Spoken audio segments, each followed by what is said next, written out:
1, 2, 3. 1, 2, 3. 1, 2, 3. 1, 2, 3. 1, 2, 3. 1, 2, 3. Today is December the 17th, 1971. I'm at the Chamber of Commerce Forum at the Skirvin Tower Hotel. The speaker at this forum will be Mr. Brisco. Mr. Brisco is the president of Standard Oil of New Jersey. He is the speaker at the graduation of Oklahoma Christian College, which will take place this afternoon. At this time, he will also receive an honorary degree at the OCC.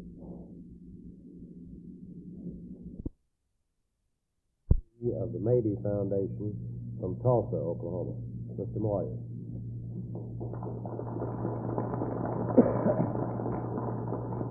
Mr. Chairman, ladies and gentlemen, I bring you greetings from the city to the east. We're a little web-footed over there, but outside of that, we're able to make it around.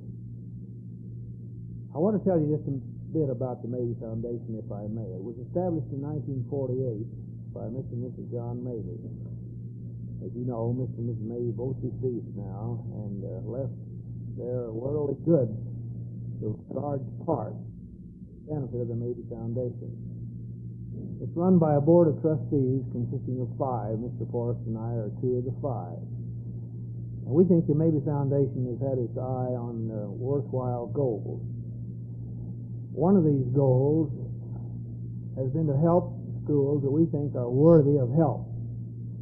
We have had for some time in the past a great interest in Oklahoma Christian College. We were with it when it first started. And we think we like what we see out at Oklahoma Christian College.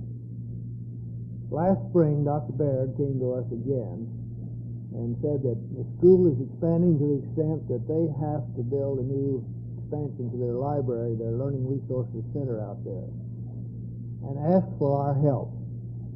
He stated he had to have $1 million to get this accomplished.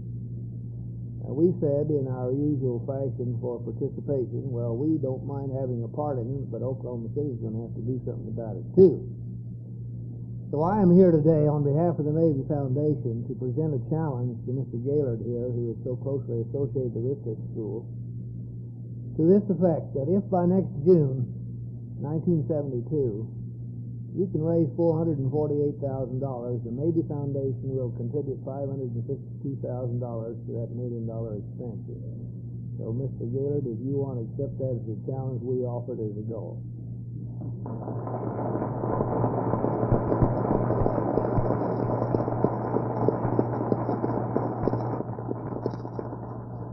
Thank you, Mr. Moyer. We certainly accept that as a challenge, and we'll have it complete and raised long before June 1st, 1972. I assure you of that.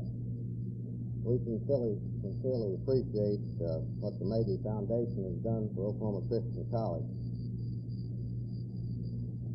I can't think of a better way to spend $500,000 than to enlarge the Learning Center at Oklahoma Christian College.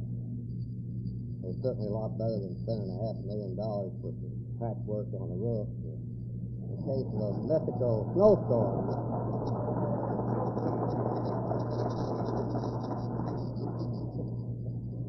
Also, we're very happy to get some of that Tulsa money over here.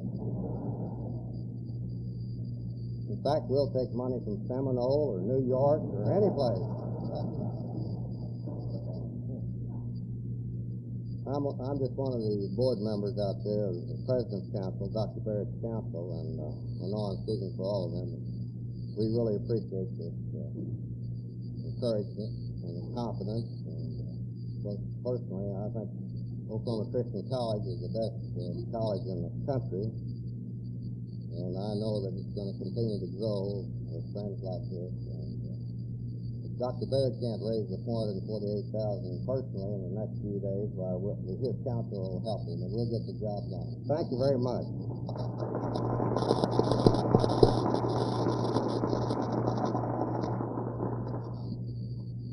Ed, I know that suggested there weren't supposed to be any cracks about the Mary's roof. I know.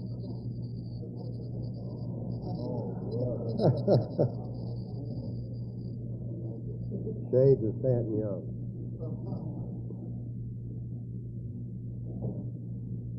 The different announcements that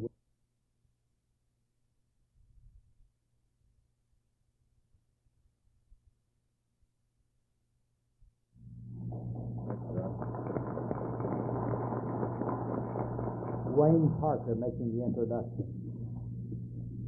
The Oklahoma City Chamber is very pleased and proud to have as our guest speaker on today's Friday Forum Mr. Mike Brisco, President of the Standard Oil Company of New Jersey. Mr. Brisco is a native of Oklahoma, and today's meeting is somewhat of a homecoming to him. This afternoon, he will be the commencement speaker at our great Oklahoma Christian College at 3:30 p.m. You might be interested in what part of Oklahoma he's from. It brings a memory back to me because just after I got out of high school was just before he got out of high school in Seminole, and I was in the construction part of our business there, and I remember the mud very, very intensely. And I will say that the last 3 times I've been to Seminole, I have not been stuck in the mud. Mr. Brisco has been president of the Standard Oil for 2 years. He joined the board in 1966, was elected a vice president in 1967, and an executive vice president and member of the board's executive committee in 1968. Prior to this time, he had 30 years of service with company affiliates operating in Latin America and other places. Since joining the board, his major concerns have been in Far East, Latin America, and urban affairs, and more recently, company activities in the United States. And what a good time to get transferred and promoted out of some of those places. After attending the University of Oklahoma, he joined the Jersey Association in 1935 with the Tropical Oil Company in Oklahoma and remained there for 18 years, holding positions of increasing responsibility. He was elected vice president of the International Petroleum Company in 1957 and returned to the United States in the company's headquarters in Coral Gables, Florida. In 4 years, he became president and held this position before being elected to the board of the Jersey Company. Ladies and gentlemen, Mr. Mike Brisco, President of the Standard Oil Company.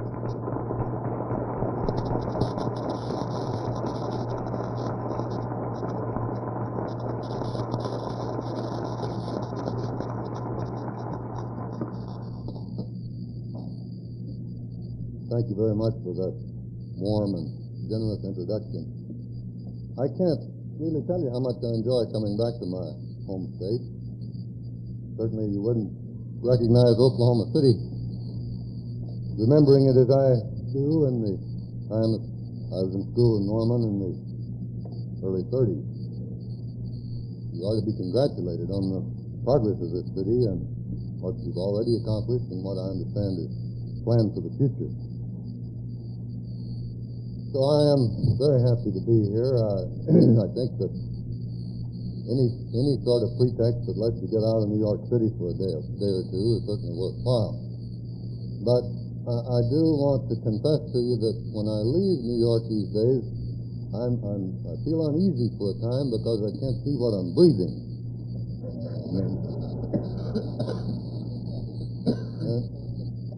Also, I think it's good to get away from the headquarters office of a big international oil company now and then because you know you're wading around in all those fellows with those long robes speaking in Arabic. So anything that gets me out of town is welcome. Also, just in general, I like to come to affairs like this because I like to drink with people, I like to eat with people, I like to sleep with an untroubled mind.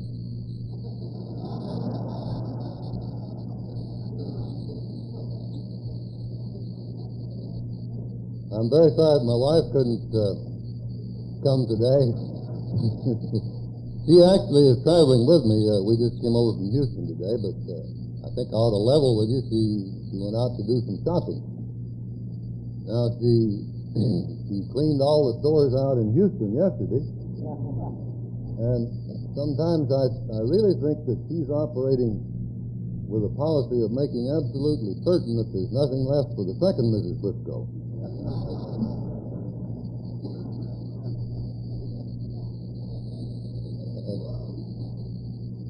And also, I guess I have to confess to you that she's heard what I'm about to say.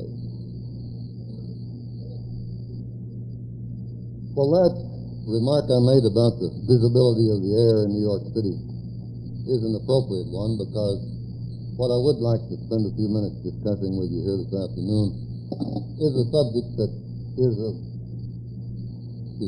of concern to all of us, and that's our environment.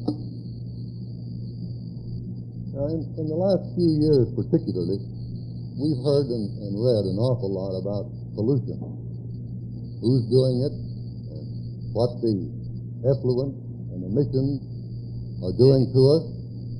There have been demonstrations, denunciations, sensational headlines, alarming reports on pollution damage, and political debates in both houses of Congress.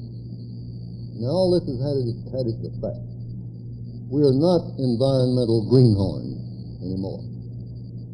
We've seen the problem, we're aware of it, sensitive to it, and that, of course, is a good thing. But now the country is discovering the practical problems associated with environmental conservation. The problems of controlling emissions, both industrial and municipal, of preventing erosion, defacement of the land, deforestation, and of recycling of bottles and of garbage and cans and cars. But now we've come down to the nitty-gritty, and we found it pretty tough going. A problem that was easy to describe has proved very hard to solve overnight. Yet we've been struck by three helpful realizations.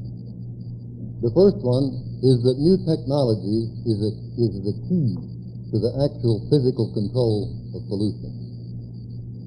Now we know that sometimes this technology is already available. And in these cases, the only thing we have to do is to get it on stream. At other times, and in other cases, the technology to meet established regulations hasn't even been developed yet.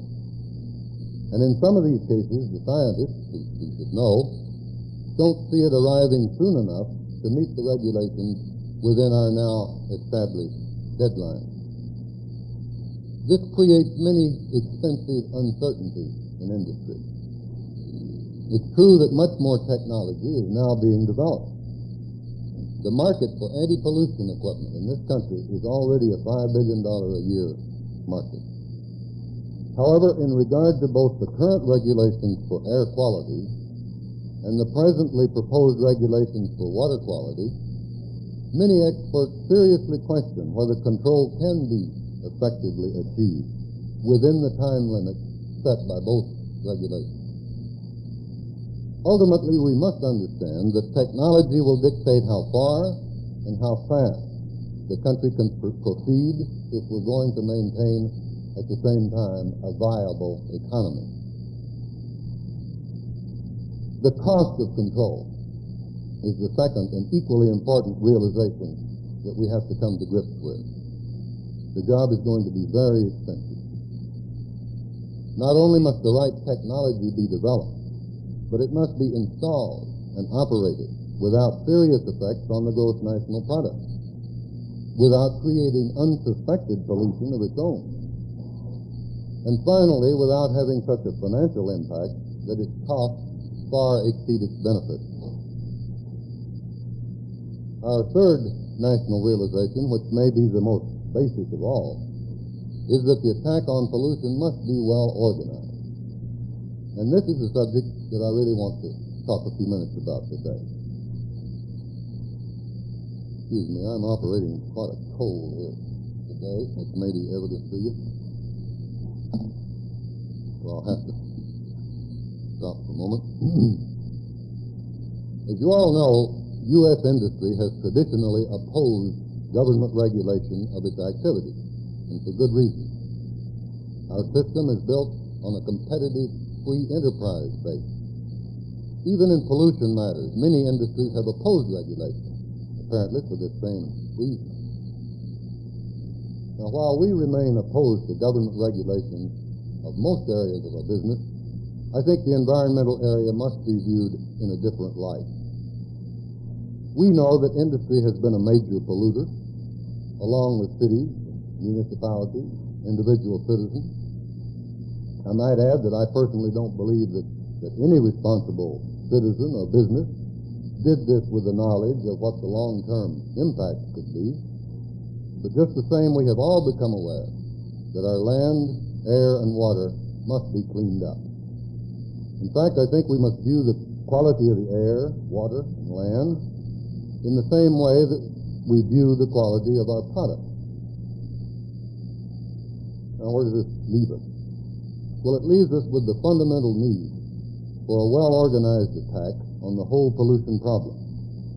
If industry, government, the scientific community, and the general public all ride off in different directions in search of a solution, we're destined to live with confusion, inefficiency, distrust, and most important, we probably won't get the job done.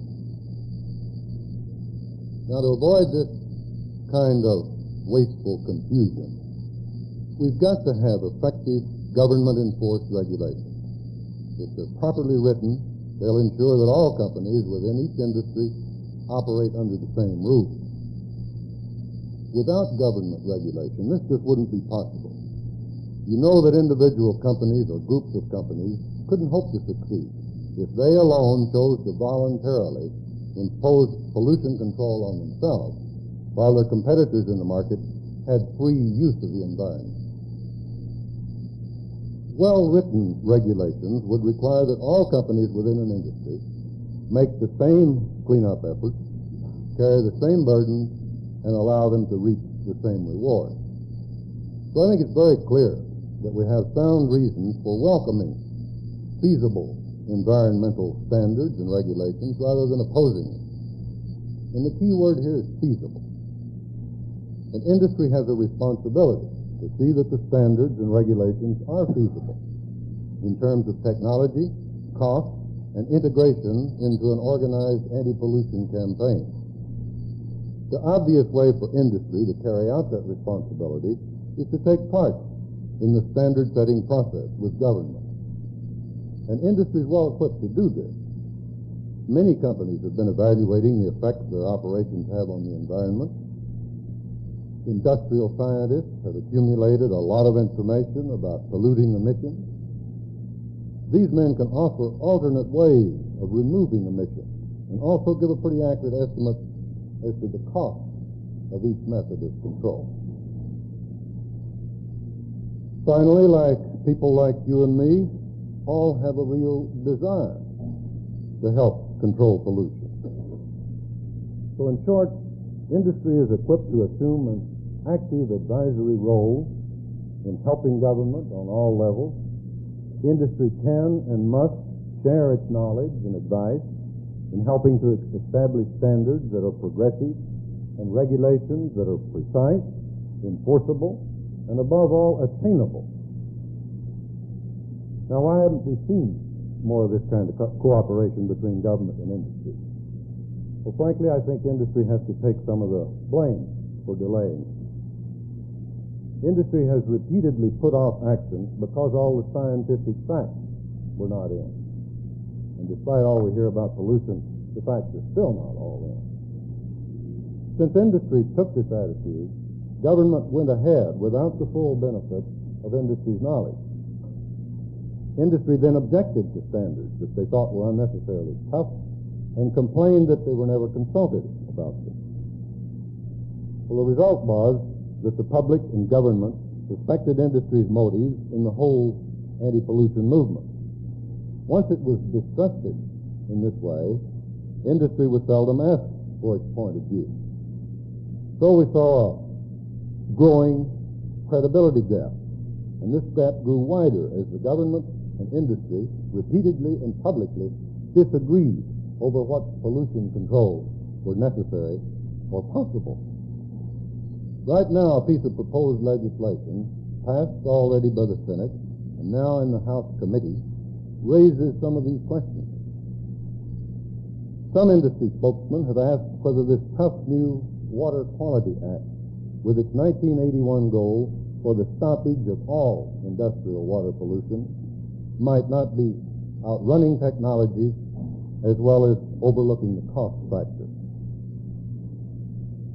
With closer government and industry consultation, we might well have avoided this kind of deep-seated uneasiness about the new Senate bill.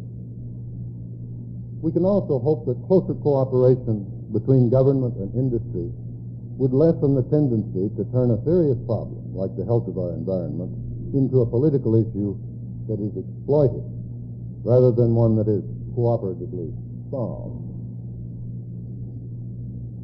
I've talked some about the suspicion of industry's motives regarding the environmental issue.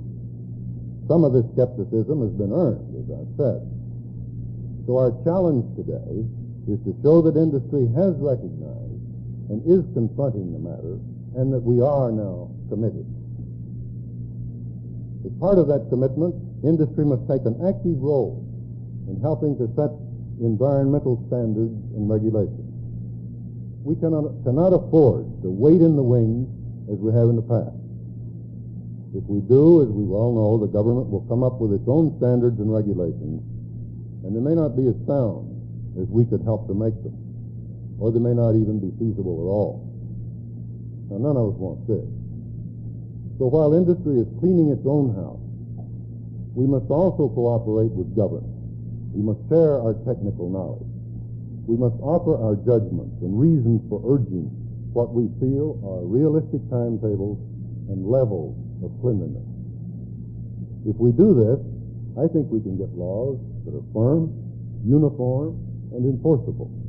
And we can get on with the business of cleaning up the air, the land, and the water. Now, just to prove to you that there is sometimes a little fun in big business, I want to tell you what happened at our annual meeting last year. I was speaking to the audience about the development that we hope to carry out of the new oil field that we found up on the north slope of Alaska, if indeed we ever get to build that pipeline. So when I had finished, there was a big fellow stood up just in front of the podium there, and he raised his hand up, and he was about 6'6", looked like a Nebraska tackle, and he had a great shaggy red beard. I'll never forget. He looked me right in the eye and he said, "Mr. Brisco, what are you going to do about alcoholism among the Eskimos?" Well,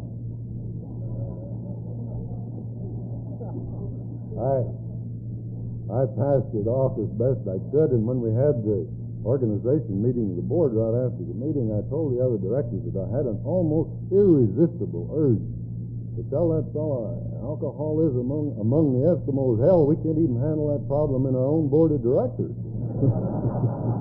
Thank you very much.